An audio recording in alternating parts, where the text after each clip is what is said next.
You ask Tiger to solve. This deals with linear equations with one unknown. The final result is w equals 3. Let's solve it step by step. Group all constants on the right side of the equation. Add 2 to both sides. Simplify the arithmetic.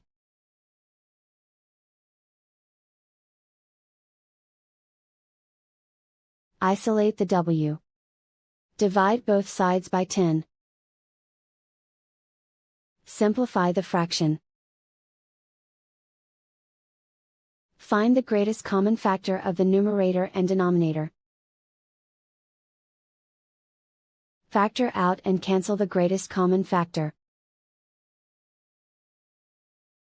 And so the final result is w equals 3.